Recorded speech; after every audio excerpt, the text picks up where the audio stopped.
A partir do momento que o homem, diferente dos demais animais, passou a deixar de considerar um só lugar como seu habitat natural e fez do mundo inteiro seu habitat, a necessidade de se locomover, transcendendo as fronteiras ao redor do mundo, fez o homem se utilizar de outros meios que não só os seus membros inferiores, pés e pernas, para alcançar lugares mais distantes em menos tempo, gastando menos energia corpórea. À medida que aprende a domesticar os animais, o homem escolhe se utilizar da força dos mesmos para se deslocar. Somente muito tempo depois, com a evolução da ciência e do conhecimento científico, o ser humano cria as máquinas que se movem por si mesmas, os automóveis, máquinas bastante complexas nas quais o ser humano aplica uma energia muito pequena do seu próprio corpo para acionar os comandos, e a maior fonte de energia do mesmo são os combustíveis usados. Na pré-história, as pernas e pés eram o único meio encontrado pelo homem para se deslocar.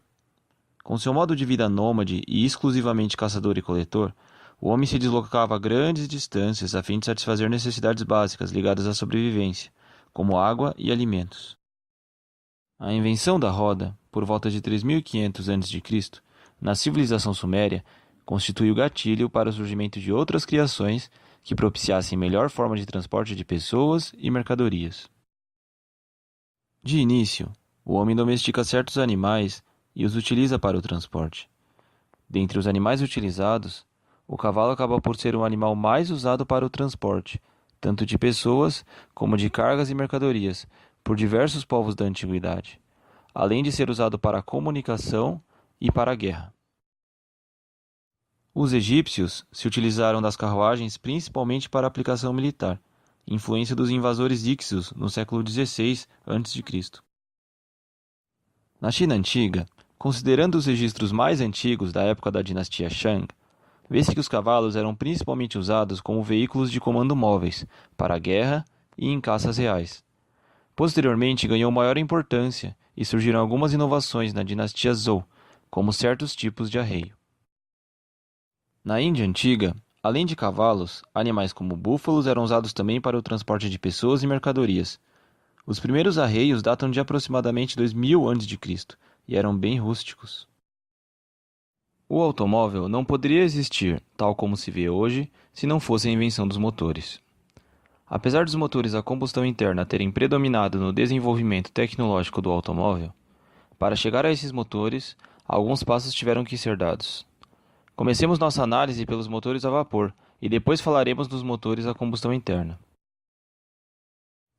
O motor a vapor pode ser considerado um dos componentes-chave da Revolução Industrial. Os motores a vapor são máquinas térmicas em que uma fonte quente fornece energia térmica a um fluido de trabalho, em geral a água, por motivos de disponibilidade, facilidade de obtenção e suas propriedades físicas específicas. E tal fluido passa ao estado de vapor, de maneira a agir sobre algum sistema mecânico.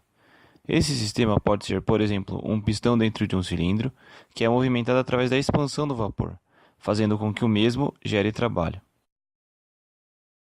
No Egito Romano, a Eulípila, também conhecida como o motor de um herói, descrito por Herói de Alexandria no século I d.C., é considerado o primeiro motor a vapor registrado.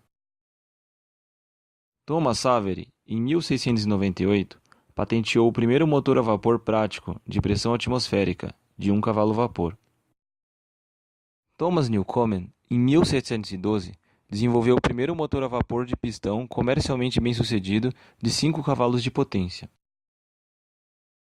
James Watt, em 1781, patenteou um motor a vapor que produzia um movimento rotativo contínuo, com cerca de 10 cavalos de potência. Desde o início do século XVIII, a energia a vapor tem sido aplicada a uma variedade de usos práticos. Na virada do século XIX, o transporte movido a vapor no mar e na terra começou a aparecer, tornando-se mais dominante à medida que o século avançava. O motor de combustão interna vem logo depois do motor a vapor na linha do tempo. O primeiro motor de combustão interna de sucesso comercial foi criado por Etienne Lenoir por volta de 1859, e o primeiro motor moderno de combustão interna foi criado em 1876 por Nicolau Otto. Um motor de combustão interna é uma máquina térmica onde a combustão de um combustível ocorre com um comburente, na maioria dos casos o ar, em uma câmara de combustão que é parte integrante do circuito de fluxo de trabalho.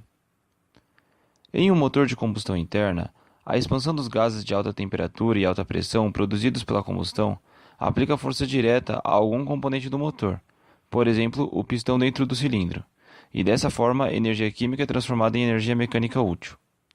Num motor de 4 tempos, temos as 4 etapas fundamentais: admissão, compressão, combustão e exaustão. No motor de 2 tempos, as etapas se interpõem, com admissão e exaustão ocorrendo ao mesmo tempo. Os motores a combustão interna impulsionaram o início da indústria automobilística de fato. A história do automóvel moderno começou em 29 de janeiro de 1886, quando Carl Benz patenteou seu triciclo motorizado. O arranque era feito através de uma manivela e sua velocidade máxima de meros 18 km por hora. Gottlieb Daimler construiu pouco tempo depois, de forma independente, um automóvel em Stuttgart. Ele não era tão veloz, chegava a 16 km por hora, mas já tinha 4 rodas. Como dito antes, o projetista alemão Nikolaus August Otto já havia patenteado em 1876 o motor batizado com seu nome. Em 1892, Rudolf Diesel entrou com um pedido de patente em Berlim de sua versão de motor de combustão, que se diferenciava por um maior rendimento. Na virada do século, o motor a gasolina ainda não havia se afirmado, sofrendo a concorrência de diferentes formas de propulsão. De acordo com uma estatística no ZEWA, em 1900, no total, 75 fabricantes produziram 4.192 veículos, entre eles 1.688 com propulsão a vapor, 1.575 elétricos, mas somente 929 com motor a gasolina. Apenas na década de 20, o motor a gasolina conseguiu se impor por motivos ligados à melhoria no desempenho do automóvel, melhor preço e autonomia maior que os motores elétricos. O modelo T americano de Ford surge em 1908, juntamente com o seu modo de produção em massa.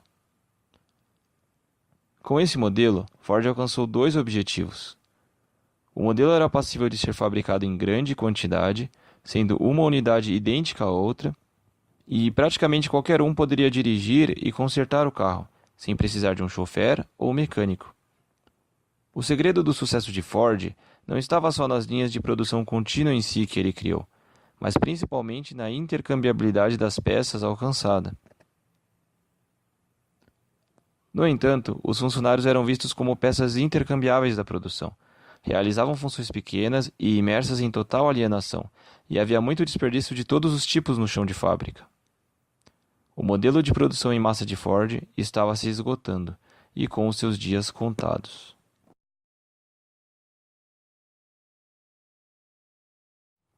A salvação para a indústria automobilística nesse sentido foi o modo de produção que ficou conhecido como Lean, produção enxuta, inaugurada na companhia japonesa Toyota e disseminado depois no mundo inteiro, tendo como expoentes Kiichiro Toyoda, Taishi Ono e Sakichi Toyoda. Com o fim da Segunda Guerra, dadas as condições típicas de escassez de recursos naturais do Japão, somadas à destruição resultante da guerra, os líderes da Toyota se viram obrigados a pensar em modos de eliminar desperdícios e produzir mais com menos recursos. O modelo Lean visa eliminar desperdícios de todos os tipos, sejam eles de tempo, matéria-prima, por meio de certas atitudes e mudanças no layout e modo de produção na fábrica. Com esse modo de produção, a Toyota reduziu enormemente o tempo para a produção de um automóvel, entrando no mercado de forma competitiva com as grandes companhias europeias e americanas. Com os avanços no modo de produção, incluindo a robótica que aumentou em muito a produtividade, também vieram os avanços tecnológicos nos carros em si, que fizeram eles chegarem ao ponto no qual se encontram hoje. Dentre os avanços tecnológicos importantes na história da indústria automotiva, podemos citar, por exemplo, o diferencial, a injeção eletrônica e, mais recentemente, os carros autônomos.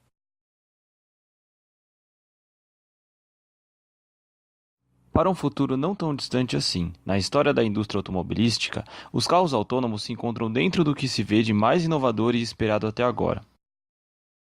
Hoje, diversas empresas investem pesado no assunto, sendo que algumas se encontram em estágio avançado de desenvolvimento de veículos autônomos. Entretanto, alguns grandes desafios ainda pairam sobre esses veículos. É difícil definir as responsabilidades em caso de falhas e eventuais acidentes, e a legislação para autorizar o tráfego desses automóveis é um assunto ainda sensível. Outros desafios incluem a localização de pedestres e outros obstáculos inesperados e que surgem eventualmente. Como toda tecnologia, pode-se imaginar que não passa de uma tendência, mas dentro de um futuro próximo, o ato de dirigir poderá se tornar obsoleto. Break down the garden gate. There's not much time left today.